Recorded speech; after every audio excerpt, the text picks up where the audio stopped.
My name is Daniel Whitehorse, and I'm part of the Ojibwe Nation. What I'm about to tell you will challenge everything you think you know about the Wendigo.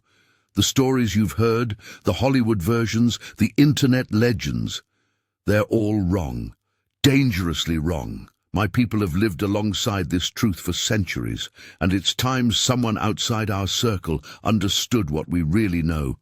I was 28 when I decided to spend a winter alone in the Boundary Waters, deep in the Superior National Forest. It wasn't a vision quest in the traditional sense, but I needed solitude. My grandfather, Joseph Kingbird, had passed that autumn, and with him went the last direct link I had to our oldest stories. I was drowning in grief, in questions I'd never asked while he was alive, in regret that tasted like copper pennies in my mouth. The cabin I found was abandoned, probably built by some hopeful homesteader decades ago who couldn't handle the isolation. It sat on the shore of a nameless lake, surrounded by white pine and birch that stretched unbroken for miles. No roads led here. I'd canoed in before the ice formed, bringing enough supplies to last until spring. Solar panels powered a radio for emergencies, but otherwise I was completely cut off from the modern world. Those first weeks were exactly what I'd hoped for. The silence was profound, broken only by the crack of settling ice, the whisper of wind through bare branches, and the occasional call of ravens. I fell into a rhythm, morning meditation facing the lake, afternoon maintenance of the cabin, evening hours reading my grandfather's journals by firelight. He'd written everything in a mixture of English and Ojibwe, documenting stories that went back generations. It was in those journals that I first read the real accounts of the Wendigo, not the cannibalistic monster of popular culture, but something far more complex and ancient. According to my grandfather's careful notes, the Wendigo wasn't born from human greed or starvation. It was older than that, older than our people's presence in these forests. It was a guardian, he wrote, twisted by centuries of witnessing human suffering. The first sign came on a night in late November when the temperature dropped to 20 below zero. I was splitting wood behind the cabin when I heard it, a sound like wind chimes made of bone, delicate and haunting. I stopped mid-swing, listening.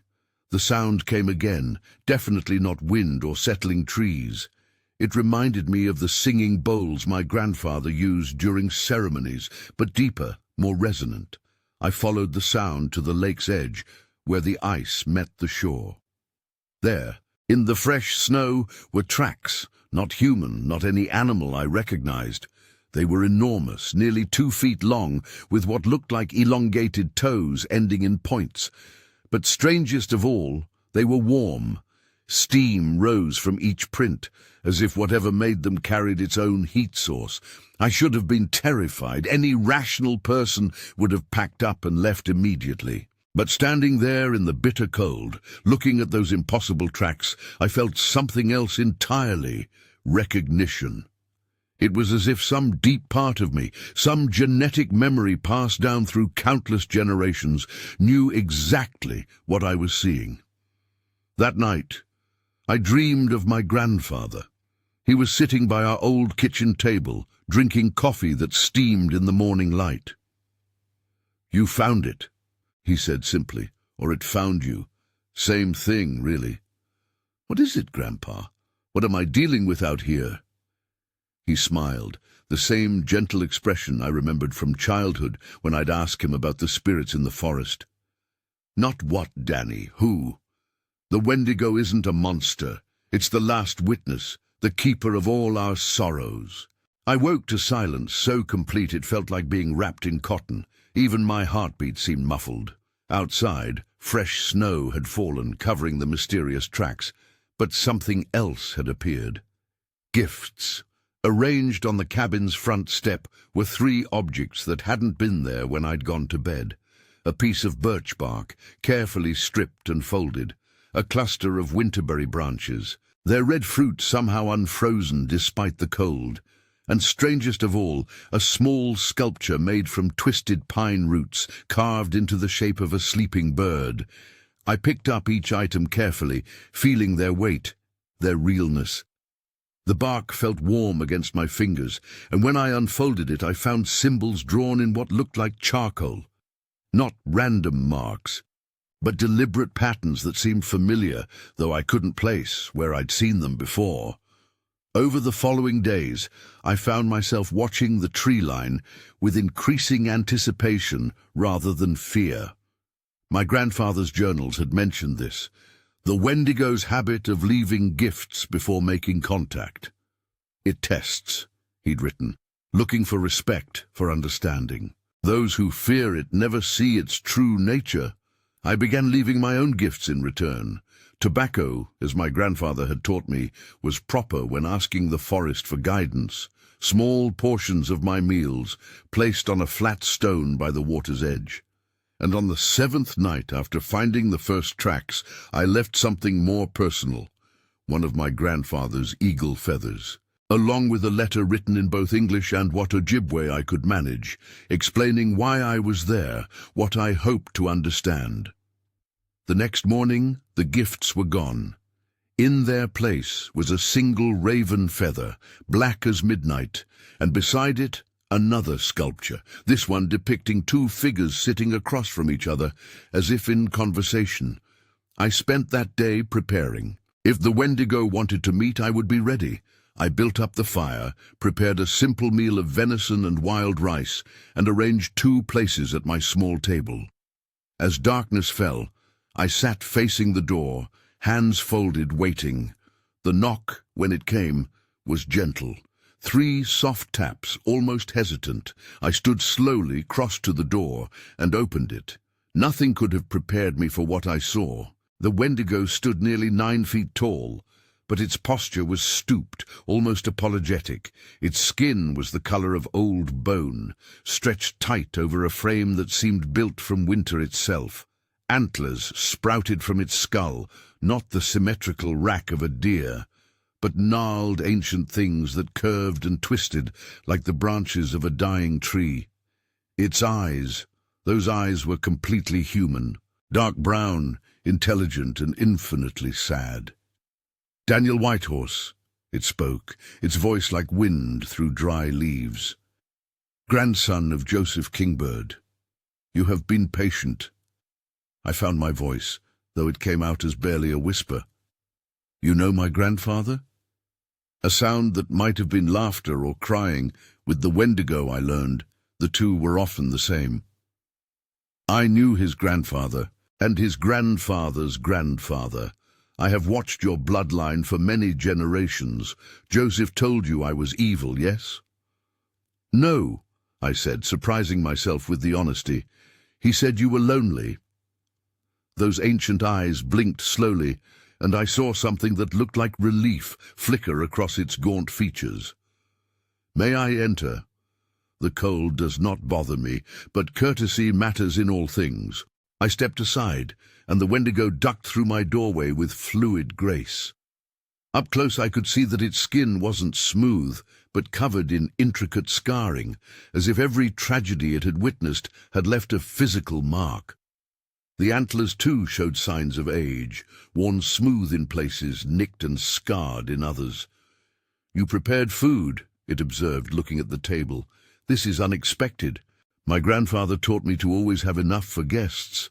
The Wendigo settled onto the floor, too large for my chairs, with its legs folded beneath it. "Your grandfather was wise. Few understand that hospitality is the first law of the forest." We sat in silence for a moment, me at the table, the Wendigo on the floor beside me. The fire crackled, casting dancing shadows on the walls. Outside, the wind had picked up, making the cabin creak gently.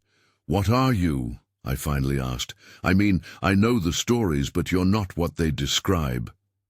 The Wendigo reached out one impossibly long finger and touched the table's surface, tracing the grain of the wood.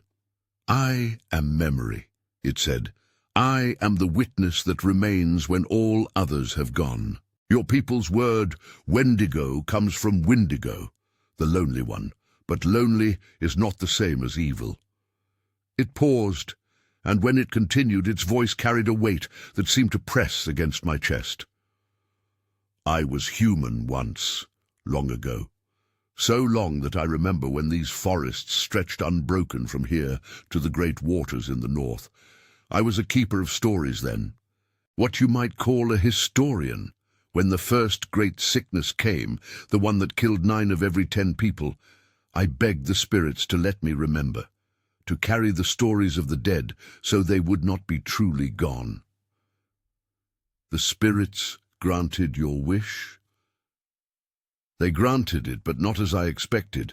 To carry all that memory, all that grief, my body had to change. I became something that could bear the weight of centuries, but the cost. It gestured to itself with a hand that ended in claws worn smooth as river stones. I am no longer entirely human, nor entirely spirit. I exist between worlds, carrying stories that would drive an ordinary mind to madness. I thought of my grandfather's journals, of the careful way he'd recorded every story, every tradition. Is that why you've watched our family? Because we're also keepers of stories. The Wendigo nodded slowly. Your bloodline remembers. Generation after generation, you pass down the old knowledge. In a world that forgets more each year, you remain anchored to what was. This makes you precious. This makes you necessary. Over the following nights, for the Wendigo returned each evening just after sunset, I learned more about the true nature of this ancient being than any outsider had ever known. It wasn't just a guardian of memory, it was an active protector of the forest and all who lived within it. The scars on its skin weren't random, but formed a map of every tragedy it had prevented, every life it had saved. The stories your people tell about cannibals becoming Wendigos, it explained one night while we watched the aurora dance across the frozen lake. They serve a purpose. Fear keeps the greedy away, the ones who would take more than they need. But it also means I must live always in shadow, always alone. Except for my family, I said. We've known the truth. Some of you have. Your grandfather understood, his father before him, but knowledge is fragile. It can be lost, corrupted, forgotten.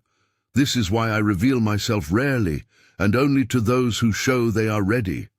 I learned that the Wendigo had been present during every major tragedy in the region's history. The starvation winter of 1894, when entire communities disappeared, the Wendigo had guided survivors to hidden caches of food, appearing as a white shape in the blizzards, leading them to safety before vanishing. The Great Fire of 1918 that burned 1 million acres, the Wendigo had awakened sleeping families, using its bone chime voice to warn them of approaching flames. But for every life saved, it carried the memory of those who couldn't be reached in time. The scars weren't just marks of tragedy. They were a physical manifestation of survivors' guilt multiplied across centuries. How do you bear it? I asked one night when the Wendigo seemed particularly distant, staring out at the frozen lake with eyes that seemed to hold all the sorrow in the world. The same way your grandfather bore his stories, it replied, by remembering that someone must witness, someone must carry the truth forward, even when it hurts, especially when it hurts. As the weeks passed, I began to understand why my grandfather had never spoken directly about the Wendigo to anyone outside our family. It wasn't just about protecting the creature from those who wouldn't understand. It was about protecting the world from a truth too heavy for most to carry. The Wendigo was proof that memory could become a living thing, that grief and love could sustain themselves across centuries. That witness was both blessing and curse. But the Wendigo wasn't just a passive observer. On my 23rd night at the cabin, a blizzard struck with a ferocity that threatened to tear the building apart. The wind howled like a living thing, and snow drove against the windows with such force I feared the glass would shatter. The temperature dropped so quickly that ice began forming on the inside of the walls, despite the roaring fire. I was adding wood to the stove when the chimney pipe came loose, filling the cabin with smoke and cutting off my heat source. In minutes, the temperature plummeted. I knew I had perhaps an hour before hypothermia set in, but with the blizzard raging, there was no way to fix the chimney or reach any other shelter. That's when I heard it, the bone-chime voice cutting through the storm's fury. I opened the door to find the Wendigo standing in the full force of the blizzard, snow swirling around it without seeming to affect it at all. "Come," it said simply, extending one long arm toward the forest. I grabbed my coat and followed. Though within steps I was completely disoriented. The snow was so thick I couldn't see my own feet, and the wind was strong enough to knock me down. But the Wendigo moved through it all, like it was a gentle spring breeze. And somehow, by keeping one hand on its arm, I found I could move with equal ease. It was as if the storm recognized the Wendigo as part of itself, and granted me safe passage by association. We traveled for what felt like hours, but might have been minutes. Time seemed fluid in the storm's embrace. Finally, the Wendigo stopped at what appeared to be a solid wall of rock, but as I watched, it pressed one clawed hand against the stone, and a section slid aside, revealing a cave entrance. Inside, the air was warm and dry. Phosphorescent moss covered the walls, providing a gentle green glow. A natural spring bubbled in one corner, and the floor was covered with soft pine boughs that seemed recently laid. Along the walls were alcoves filled with artifacts, carved bones, painted stones, bundles of herbs, and objects I couldn't identify, but that seemed to hum with old power. "This is one of my resting places," the Wendigo explained, as I stood taking in the impossible beauty of the space. "I have prepared many such sanctuaries over the centuries. The storm will pass by morning." I spent that night listening to stories that had never been written down, tales of the forest's earliest days, when the boundary between spirit and flesh was thinner than spider silk. The Wendigo spoke of the first humans to arrive in these lands, how it had watched civilizations rise and fall, how it had seen the great migrations of animals and the slow changes of the seasons across hundreds of years. But more than the stories themselves, I was struck by the way the Wendigo told them. There was no bitterness in its voice despite all the loss it had witnessed, no anger at the destruction humans had brought to the forest. Instead, there was something like compassion, a deep understanding that all things, humans included, were doing their best with the understanding they had. "This is what I have learned in all my years of watching," it said, as the storm began to quiet outside. "Hatred serves no purpose. Fear changes nothing. Only witness matters. Only memory. Only the continuation of story from one generation to the next." When morning came, the Wendigo led me back to my cabin. The storm had passed, leaving the world transformed under 3 feet of fresh snow. My cabin was intact but cold as a tomb. Together, we repaired the chimney, the Wendigo's height making easy work of reaching the roof while I passed up the necessary materials. "This has been good," the Wendigo said, as smoke began rising properly from the chimney once more. "To speak with someone who understands, to share the burden of memory, if only for a short time." "Will I see you again?" I asked, though I think I already knew the answer. "Perhaps. When you are older, when you have children of your own to teach, the time will come when you must decide what parts of the truth to pass on, what parts are too heavy for young minds. That is the burden your bloodline carries, to be the bridge between what was and what will be." The Wendigo began walking toward the forest, but stopped at the tree line. "Tell me, Daniel Whitehorse, what will you say when people ask about your time here? How will you explain what you've learned?" I thought carefully before answering. "I'll tell them I met a teacher, someone who showed me that memory is sacred, that witness is responsibility, that the old stories matter more than we know. Whether they believe the details doesn't matter as much as understanding the truth underneath." The Wendigo nodded slowly. Your grandfather would be proud. You have learned to carry truth without being crushed by it. This is wisdom.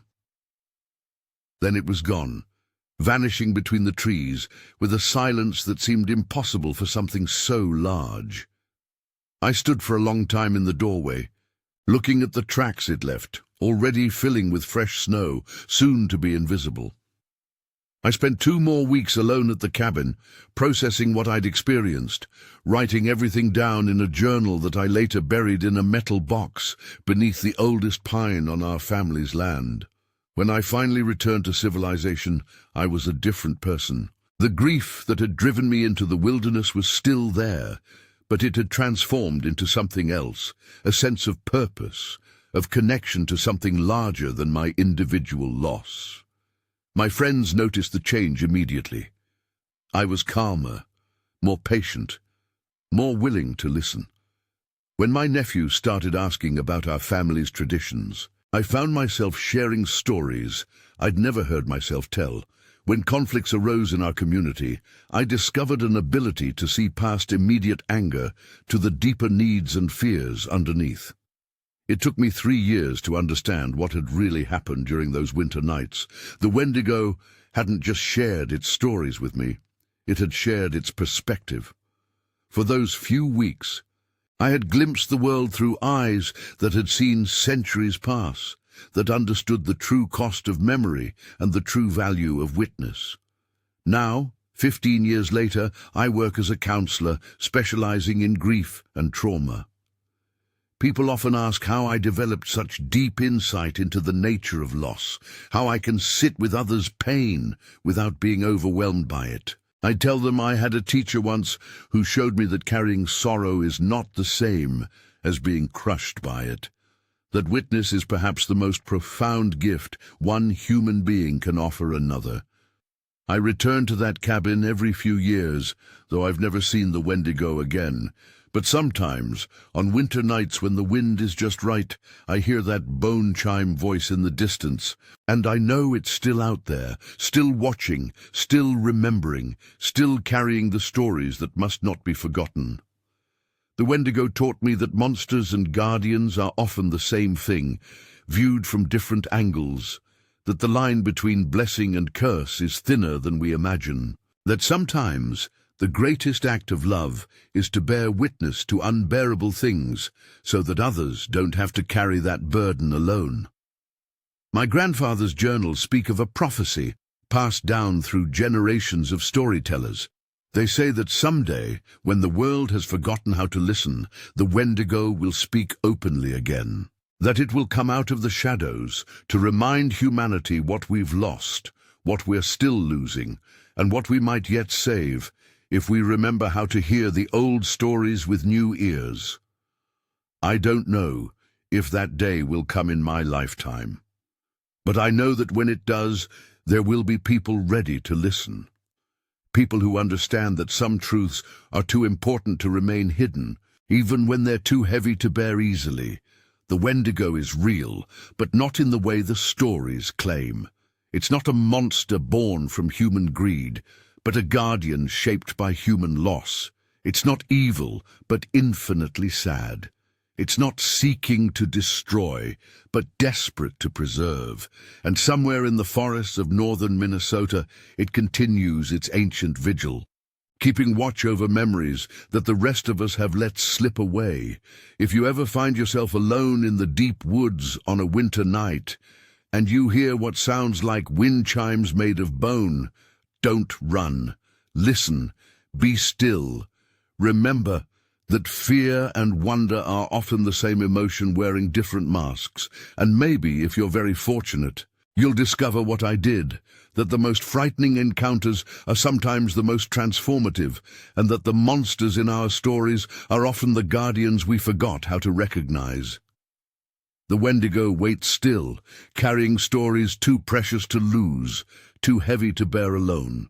And someday, when we're ready to listen with the proper respect, with the understanding that comes from recognizing our shared fragility, maybe it won't have to be lonely anymore.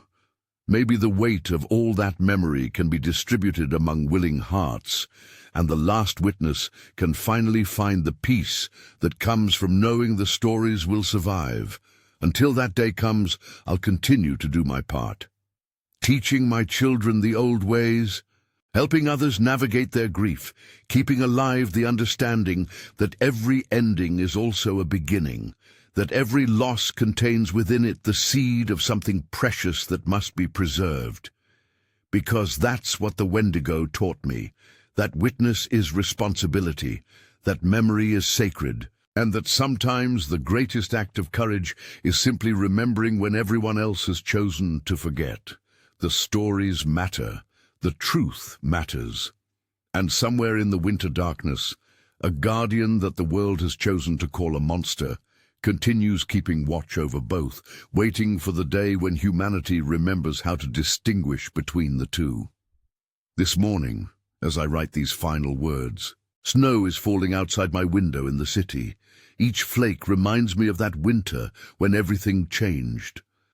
My daughter, now 18, sits across from me, reading my grandfather's journals with the same reverence I once felt.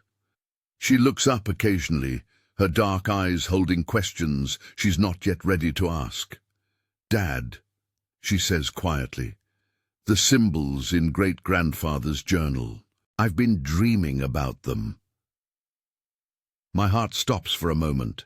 The cycle continues, as I always knew it would. The Wendigo chooses its witnesses carefully across generations, ensuring the stories survive. "Tell me about the dreams," I say, closing my laptop and giving her my full attention. She describes visions of snow-covered forests, of bone-chime voices calling through winter darkness, of a tall figure with sad eyes and ancient antlers waiting at the edge of perception. She speaks with the same mixture of fear and fascination I felt 15 years ago. "Am I going crazy?" she asks. "No," I tell her, reaching across to squeeze her hand. "You're being called, just like I was, just like your great-grandfather before me. Tonight, I'll give her the map to the cabin. Tomorrow, she'll begin her own journey into understanding. And sometime this winter, when the ice is thick and the silence is deep, she'll meet our family's ancient teacher. The Wendigo will share its stories with a new generation, ensuring that memory survives another turning of the wheel." The phone rings. It's my nephew calling from the reservation. His voice is urgent, excited. "Uncle Dan, you need to see this. The elders are gathering. They say it's time. The Wendigo has been seen by 3 different families this month, walking openly, not hiding anymore." I look out at the falling snow and feel something shifting in the world, like ice beginning to crack at winter's end. "The prophecy," I whisper. "Yeah, Grandpa Joseph's prophecy. The world has forgotten how to listen. And now the last witness is coming out of the shadows. The elders want to know. Are you ready to help the world remember?" I think of all the stories I've carried, all the people I've helped heal, all the memories I've preserved. I think of my daughter, already being called to continue the sacred work. I think of the Wendigo, alone for so many centuries, finally ready to trust humanity with the full truth. "Yes," I say, "it's time." The snow falls heavier now, and in its whispered descent, I hear an echo of that bone-chime voice. The world is about to learn what my family has always known, that monsters are sometimes guardians, that fear can become wisdom, and that the most important stories are often the ones we're most afraid to tell. The Wendigo waits no longer. The time for hiding is over. The last witness is ready to speak, and the world, whether it knows it or not, is finally ready to listen.